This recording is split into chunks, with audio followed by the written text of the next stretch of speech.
Let's see what's up, chat. This is investigating the biggest scam in Pokemon. Patrick CC. Give him a sub for sure. He dropped some tough stuff, chat. Let's see what's up. PSA has the power to turn a singular Pokemon card into a multi-million-dollar asset. When Logan Paul's ultra-rare Pikachu Illustrator was given a PSA 10 grade, it became worth over $16 million. A single grade point lower and the card's value drops to $1.4 million. But when one company has the ability to create or erase millions I just got the chills off of that shit. That's a lot of fucking money. That's a lot of millions money. of dollars with a single number, there's bound to be corruption. And a recent pattern of major screw-ups has many people suspicious of PSA. They've authenticated cards that were altered to look perfect. Their grading system has been exposed as extremely inconsistent, and they've even admitted to straight up destroying high-value cards during their process. And those are just the mistakes that we can 100% prove. There are countless grading decisions that happen every single day that are losing people hundreds, thousands, and in extreme cases, millions of dollars. Which is why when you dig deeper into PSA, the more insane it becomes that a multi-billion-dollar industry revolves around a tiny number on a piece of plastic. Before PSA became synonymous with corporate greed, they were actually providing an extremely consumer-friendly service. PSA, which stands for Professional Sports Authenticator, offered a universal standard to determine how much a card was worth. Think back to elementary school at the lunch table. Your friend has a bag of chips, and you're willing to give up your ding-dong in exchange for it. The chips aren't objectively more valuable than the ding-dong, but if both of you are satisfied with the trade, then it really doesn't matter. Sports cards and trading cards used to be the same way. Maybe I wanted your Charizard card, and you wanted my Pikachu card. We just Facts. Facts. Not Charizard more popular. swap them and be done with it. But eventually how rare the cards were became a factor to consider in the trade. All of those factors is what PSA considered to determine how much a card was worth, which resulted in people paying big money for cards in all different niches. PSA is... That's a lot of fucking money. But I would say if the rich stealing from the richer versus if they were stealing from the poor. Still bad, but it's a different situation. It's way better. It's kind of like if you've seen Wolf of Wall Street. At first they was taking from the poor, then they started taking from the rich. Essentially created the industry standard guide of what matters when buying or selling cards. In a close inspection, a trained PSA grader validates a card's authenticity, ensuring that it is officially licensed merchandise and not a knockoff. They assess any potential damage, such as rips, tears, scuffs, folds, and finally, they give a grade to the card's overall condition.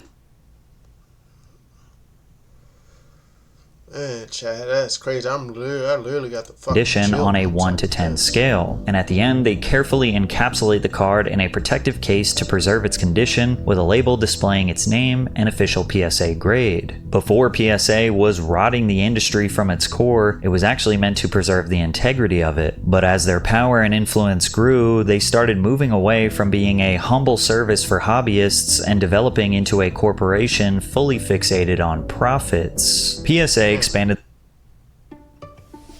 There's a simple way to protect your privacy online and get full access to worldwide content. That's with a VPN. Here's how it works. VPN stands for Virtual Expanded their company beyond just grading cards. They integrated with eBay to create the PSA Vault, which helps store, list, sell, and ship trading cards for their customers. So if you wanted to sell your recently graded card, you could have them take care of the entire selling process from start to finish with little effort. PSA even offered a buyback service where they would purchase the card directly after grading. And some interpret this as kind of a conflict of interest. You're handing a company your card, they're deciding how much it's worth, and then they're offering to buy it from you themselves. If they plan on reselling the card for a profit, they have every incentive to convince you it's worth a little less than it actually is. It's like when Rick from Pawn Stars calls in one of his buddies to tell you what your rare artifact is worth, and almost every time, it's worth way less than what you thought it was. From there, PSA's parent company, which is confusingly... Facts, that shit happens all the time with everything, chat. It's fucked up, but... called Collectors also acquired rival grading services Beckett and SGC, getting them closer to becoming a monopoly. Today, PSA and its sister companies take up 80% of the total market, with PSA accounting for a whopping 72%. And that dominance comes with an immense responsibility. The trading card market is now a multi-billion-dollar industry and based— Hold up. 50 billion? 50 billion? Basically every collector on the planet relies on PSA's labels to determine that each card they received was authentic and in perfect condition. And when PSA makes mistakes, they aren't just minor disputes. They have the potential to be catastrophic errors that can bankrupt a collector. But before we get into that, we all live busy lives. There are so many things to do, and it never feels like there is enough time in the day. You should probably go get that yearly checkup to make sure you're in good health, but you don't have time to sit on hold all day. Today's sponsor, ZocDoc, makes the process a whole lot easier. ZocDoc lets you search and compare local, in-network doctors with more than 150,000 providers and over 200 specialties across all 50 states. You can view tons of reviews from real patients and detailed card sold for $2,800. It had slight imperfections, including a black dot on the border as well as a few small scuffs on his jersey. All things considered, the card was still in great condition and received a PSA grade 9. 7 months later, another copy of the card was sold, this time a PSA grade 10, for a price of $28,100. The problem is, these were the same exact card. Natural markings on the back of both were identical, meaning that someone— Bro, hold up.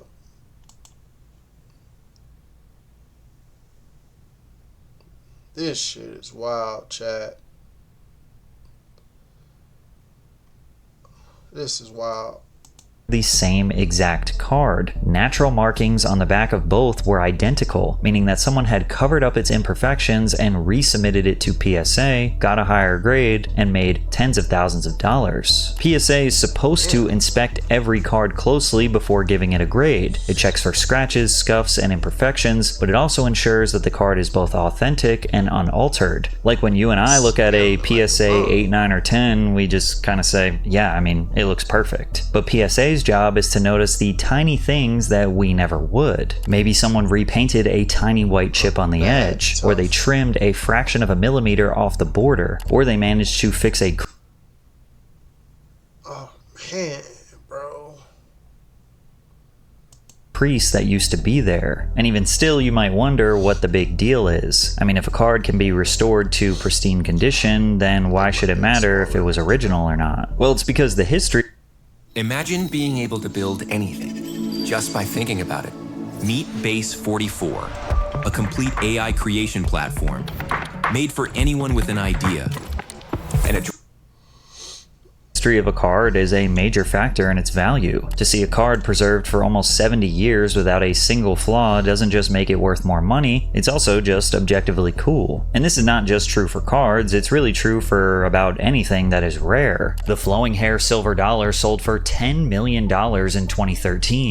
That's because this coin was the first dollar coin issued by the United States federal government in 1794. Somehow, someway, this little coin was preserved for 220 years. I'm not gonna lie, chat. Sometimes when I see a dollar coin, I be thinking that shit is fucking fake. I don't really be trusting shit like that. I don't know. I'm horrible. It could be real. Paranoid. If nobody cared about preserving anything that was rare, then we'd all just buy one-to-one bootlegs. Authenticity matters, and PSA was meant to ensure all aspects of a card were authentic, but they messed up too many times to count. A Billy Maloney card from the early 1900s was purchased for $81 before being altered, regraded, and sold for a $900 profit. A 1952 Mickey Mantle card was altered and resold for $14,800. Ironically, a separate Stan Musial card from 1948 had its edges trimmed and sold for a nearly $2,000 profit. By 2019, yeah, like I said earlier, like at least it's at least the rich stealing from the richer, but still, like, picture that one person saved up money just for that item. It's totally different. Hundreds of examples of altered cards that PSA had improperly graded had piled up. culminating in a class action lawsuit. The lawsuit went further than accusing PSA of making a few mistakes. It argued that Hold up. Oh my gosh, bro, that's crazy. That is crazy. a trained grader should have been able to recognize the alteration and allege that PSA knowingly allowed them to enter the market regardless. The situation became too large for PSA to ignore, and they announced an internal The GOAT, Tom Brady. investigation into the matter. Now, to be fair, PSA grades millions of cards every year, and these alterations were done specifically by the seller to deceive trained authenticators into getting. Let's see, chat. Damn, you can't really tell difference. You'll just say maybe this one's a little bit smaller. But damn, bro. Oh yeah, a little bit smaller than that one's. Gosh, you're fucking good. A higher grade. It is possible that these specific instances were genuine mistakes and someone just figured out how to beat the authentic. It's like the robotic test. If you had like the robotic, the robotic test to see if you're real. A human or not, they can indicators. But whether PSA approved the cards knowingly or made a genuine mistake, the result for buyers was the same. Altered cards entered the market with legitimate grades that people thought were original and could be sold for far more money than they were worth, which made people start to wonder if that little number in the corner could really be trusted. Sometimes customers are disappointed with the grade their card gets. Maybe they thought it was a perfect 10, but PSA found a small imperfection that bumped it down to a 9. The customer now has two choices. They can accept the result and sell the card, or they can resubmit it to PSA and hope for a better result. Pokemon card collector and YouTuber Pokemon Steven submitted approximately 10,000 cards to be graded by PSA over the past couple of years. A little under 200 of his cards received unsatisfactory gradings. He believed that these cards were actually 10s, so he decided to resubmit them on the off chance that someone had made a mistake, and the results were shocking. 81 PSA 10s from the regrade experiment. 189 cards in total, so 108 cards did not make the cut. 81 of the resubmitted cards were bumped up from a PSA 9 to a PSA 10. That's 42%. But he had not changed the card at all. The corners, the art, the surface were all exactly the same as when he submitted them the first time. The only thing that changed was the grade itself. And as discussed prior, the difference between these two grades can mean the difference of hundreds, thousands, and in extreme cases, millions of dollars. What one inspector views as a 9, the other may view as a 10. And it's starting to seem like the only difference is... I took my Instagram story views from this to this, and I'm going to show you exactly how you can do the same. Go to ManyChat and sign up with a free account. ManyChat is Meta approved.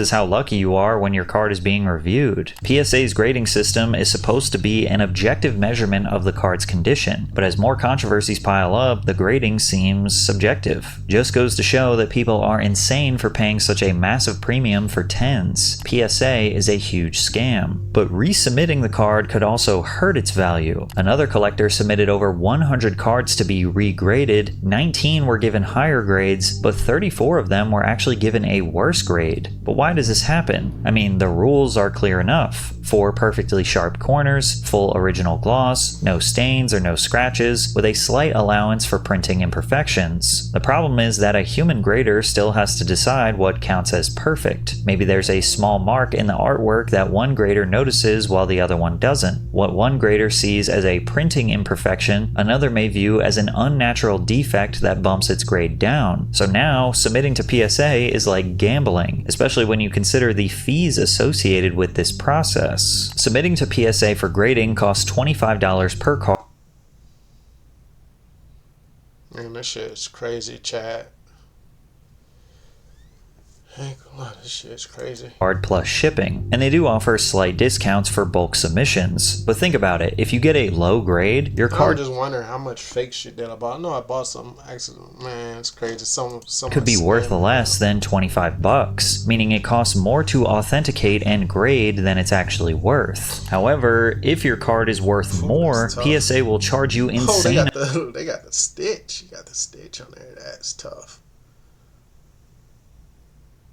amounts of money to do the exact same grading as a worthless card, like Nico, who submitted his rare Mickey Mouse card that was worth $20,000 to PSA, only for them to charge him $1,000 for his perfect 10 grade, or Scruffy, who was charged $150 for a 10 grade 2021 Pokemon Sword and Shield Evolving Skies, and $600 for a 9 grade 2002 Charizard Reverse Foil. There's also John, who was told by PSA his card was worth $25,000, which is why he needed to pay them $1,000 to authenticate. Hold up. Man, this shit is crazy, bro. But then his card only sold for half. Oh, Cooper Flag. It's Cooper Flag. Cooper Flag, if you know, you know. If you know, you know. Cooper Flag code.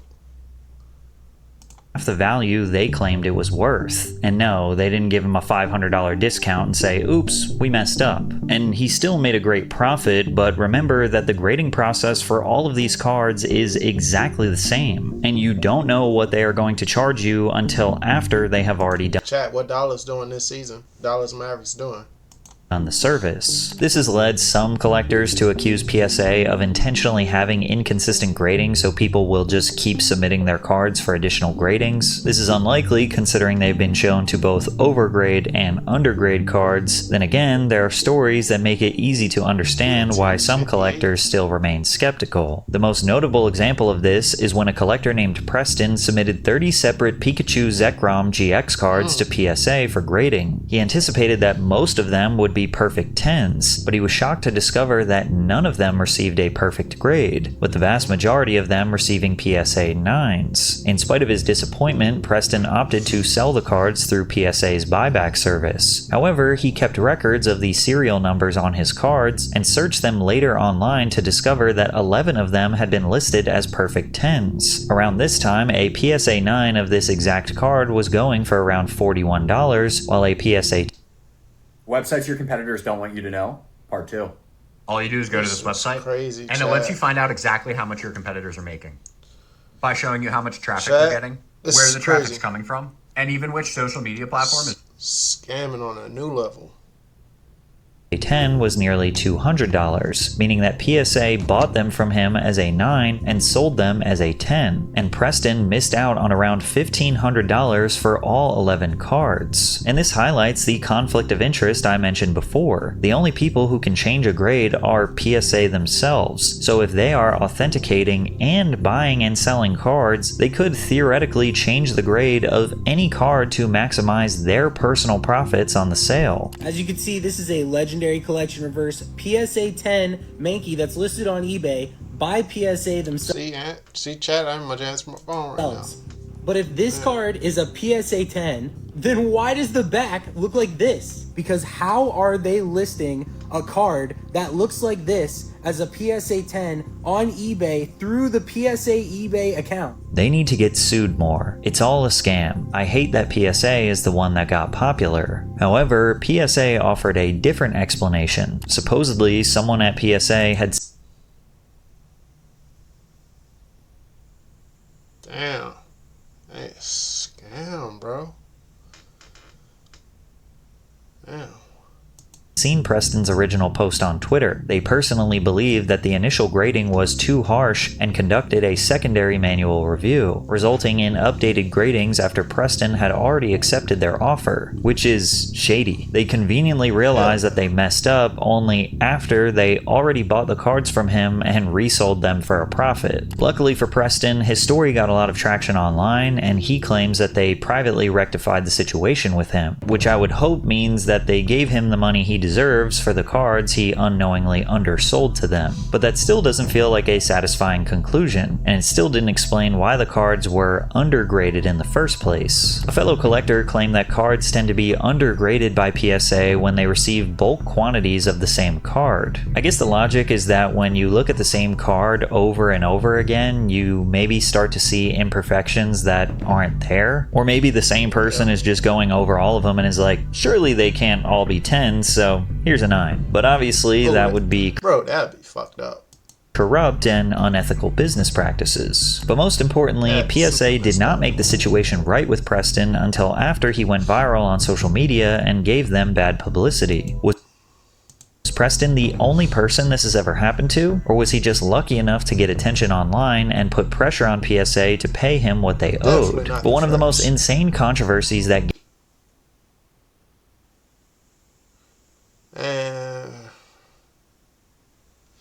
this is wild, chat. That's true, though. He said you need a lawyer. That's true, though, man. Yeah, it's crazy. gained traction online was when PSA admitted they damaged someone's extremely rare card, and many saw this as the final nail in the coffin for their reputation. A man named Brian revealed that his PSA 10 Pokemon card was severely damaged while getting it reholdered by PSA, bumping it all the way down to a grade 6. The card was a sky-splitting Deoxys, an extremely rare card released in limited quantities in 2004 and never printed in English. There were very few copies like this and in his condition, making Brian's card almost impossible to replace. Now, Brian was getting his card reholdered. Basically, what this means is he already submitted it before and it got a 10, but he was paying them to crack open the old plastic case and seal the exact same card into a brand new holder. Collectors do this all the time if the slab gets scratched, cracked, or it just looks old. People don't buy products. They buy experiences. That's why I've been building my online store with Wix Harmony. And all it took for me to get started was a single prompt. Because while creating the product is fun, building the experience around it is where things start to get interesting. Here, every single decision you make tells a story. What people see first, how they interact with it, and what makes them click away. And whenever I want to change something, I can either jump in myself or just tell Aria, the AI agent, exactly what I want. Because whether you're selling products or services, the goal here is the same. Help people find it, understand it. This shit is crazy, chat. My bad. A fresh holder can make an expensive card easier to sell because buyers know the case is brand new and the card had recently been inspected. The problem is, at the moment PSA cracks the case open, they're handling one of the rarest cards in the world, and if anything goes wrong, the damage is permanent. PSA acknowledged that they had damaged the card and offered to reimburse Brian the full market value, which they determined to be $20,000. He wasn't happy with this, considering that the same card had sold for up to $45,000 around the same time, with others saying it was worth even more. Multiple people have told me that the Deoxys is $60,000 plus, and I personally have an offer over that. PSA fixed this issue. PSA got the $20,000 figure by averaging all of the recent sales of that same card. And this just seemed like a slap in the face because at best they're offering half, and at worst a third of what it's actually worth. But the problem is they caused the loss of the card and then gave themselves the authority to decide how much that loss was worth. And rather than accepting their deal, Brian took to the internet. Once again, the community was furious, and this specific situation ramped up to a whole new level once Moist Critical made a video about it. This is where it gets extremely spicy. That card sold only a couple of weeks ago. Oh, chat, that's tough. That's tough. He got the energy drinks in the background? By PSA. Oh, shit, that room's tough. And this is where it gets a little conspiratorial, but I think there's a lot of merit to it. There are people that are speculating that they didn't actually damage his card when reholdering it. The encapsulation process, it's a psyop, it's not real. What they're thinking might have happened is PSA, when reholdering that PSA 10 Deoxys that was submitted, they took it and then sold it themselves, and then instead gave him a 6, saying that it was damaged, and now it's down to a 6. I guess PSA now stands for Pro Scam Artists. Critical brought awareness to this dispute far outside the card collecting community, putting PSA under more pressure than ever before. Brian announced they had come to an agreement that he was satisfied with, indicating that he was compensated for the proper... Chat, y'all stay safe. Look closely before you buy things. There's a lot of scamming shit out there, chat. Market value of his card. By this point, the pattern becomes a bit too familiar. PSA rejected a complaint, the collector went public on the internet, and then the company changed their mind after the story went viral. There are dozens of other examples of PSA destroying their customers' cards, and you have to wonder if these individuals were ever given proper compensation. Probably not, because a massive YouTuber didn't.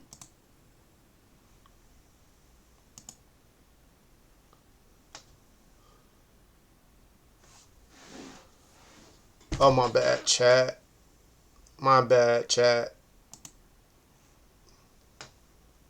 I subscribed the shit out. My bad, chat. Damn, my bad.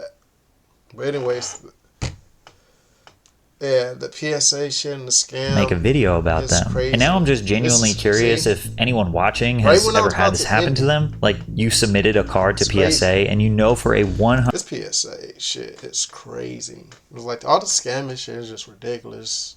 Like... 100% fact that they messed up your card and then sent it back but hoped that you'd never notice? Comment below if that happened. PSA's grade is supposed to be a symbol of reliability and prestige, but these days their reputation isn't much better than a sketchy pawn shop. And yet, people are still sending in millions of cards to PSA every single year. But why? Well, the thing is, most collectors don't continue to use PSA because they trust them. They continue because they have no other realistic option. There are other companies that do gradings, but a card with a PSA label can sell for far more than the same card graded by a competitor. Leaving PSA for another authenticator would significantly cut down the overall value of someone's collection. And with the prices for some of these cards, we're talking about millions of dollars in value right down the drain. Boycotting won't work because all collectors would have to do it together. The competitor, leaving PSA for another authenticator would significantly cut down the overall value of someone's collection. And with the prices for some of these cards, we're talking... Oh my gosh. 7 million for a card? For a card? All this stuff, that's a lot of money. That's a lot of money. Talking about millions of dollars in value right down the drain. Boycotting won't work because all collectors would have to do it together. The market has decided that PSA is the gold standard, and it's almost impossible to go against what the market wants. As long as buyers seek out PSA graded Pokemon cards, but man, millions, thousands. Sellers will continue to sell them, which means that they will just have to deal with whatever nonsense comes with working with PSA. This is why monopolies are supposed to be illegal. But above all else, PSA is just another example of how any hobby or niche eventually gets hijacked and exploited by corporations. The same thing happened with sneakers. Any regular person who wants to occasionally... Bro, that's true. The scamming, like a lot of times you gotta go to the actual site. Literally got to something like Amazon. Sometimes the site's its own. I brought some Hokas for my ex, and the glue was literally sticking out. Like the glue wasn't much glue together. So, and it was more. It was more.